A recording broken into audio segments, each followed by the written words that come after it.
look at all this steam that's coming up from the road. That just goes to show how hot it has been. Well, honestly, it hasn't been too bad up here in the mountains. What's up, you guys? Chet-Guthrie, the Dream Poet here, coming to you all from the Great Smoky Mountains National Park on the western Carolina end, not far from Bryson City. And today, guys, I want to show you all something that has quite a bit of interesting history behind it, but also some controversy behind it as well. Behind these guard bars, or guard beams, whatever you want to call them, guardrails, there is a tunnel at the far end of this. Now, this road that we're walking on that goes just past this tunnel, it leads to nowhere. If y'all don't know what I'm talking about by now, this is the infamous tunnel to nowhere. It is here near Bryson City in the Great Smoky Mountains National Park. And anyway, to make the long story short on how it was created, is when Fontana Lake was created, it washed away Highway 288. And as a result of that, the National Park Service promised that they would construct a highway that would lead from Bryson City to other parts of the area. Well, obviously they started a road, but they never finished it. There are quite a few reasons why this road to nowhere was not completed. Ranges anywhere from loss of interest to not really needing it to the government just simply refusing to pay for it. A lot of shady stuff in some cases, but overall it has left a very interesting ruin that is out here in the mountainside. And here we are. We finally made it.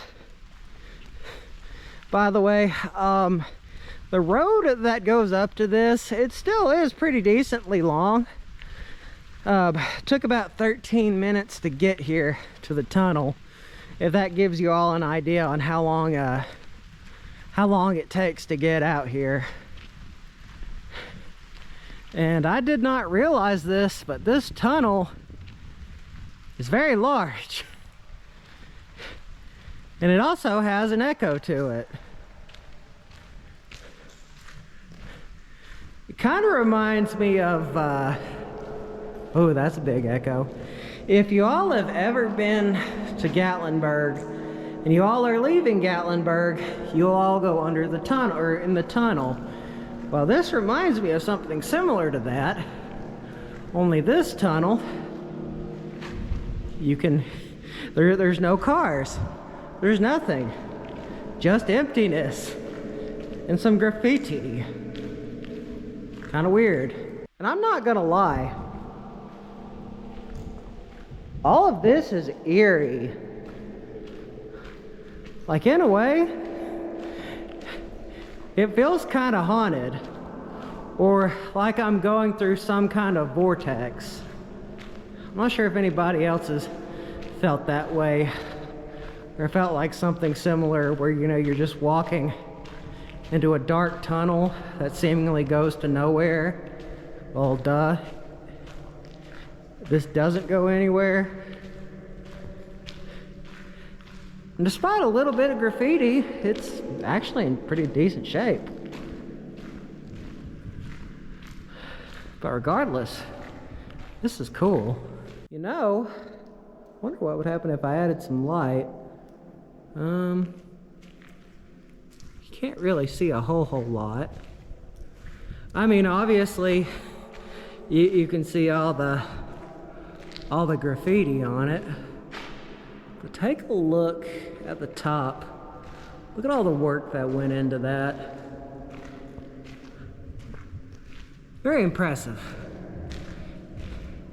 Very, very impressive. In fact, there's where we just came from. This definitely puts off some Tunnel Hill, Georgia vibes. I recommend that y'all watch that video. This reminds me exactly of this. It's like it just keeps going and going and going. I'd probably say we've been here for about maybe 8-10 minutes now, and we're still we're still not to the other end of the tunnel. This is crazy. But nonetheless, I mean, this would make for a good horror film, or maybe some kind of good movie. Yay. Finally, we are on the other end of this this very scary, ominous tunnel. A lot of mud. A lot of mud on this end, which it kind of makes sense because we're coming to the outside of it, or at least the entrance. But here in a second, you'll see what I'm talking about, how the road goes to nowhere.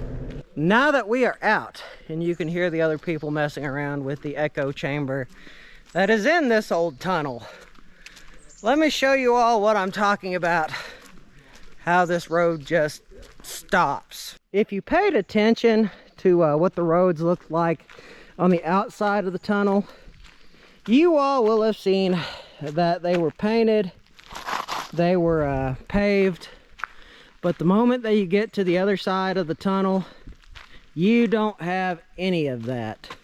In fact, it is eroding in some places.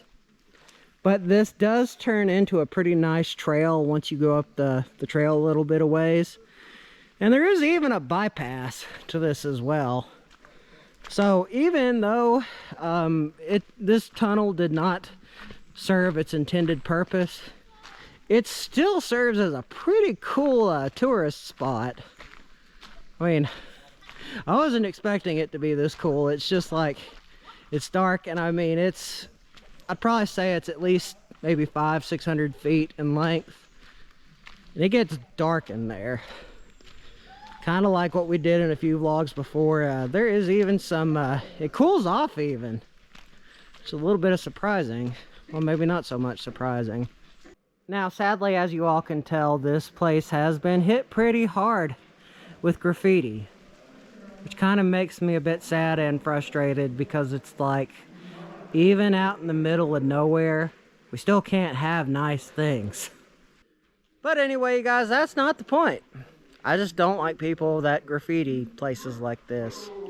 Anyway, remember, don't forget to subscribe and hit the bell icon. Always means a lot. Goes to show that y'all care.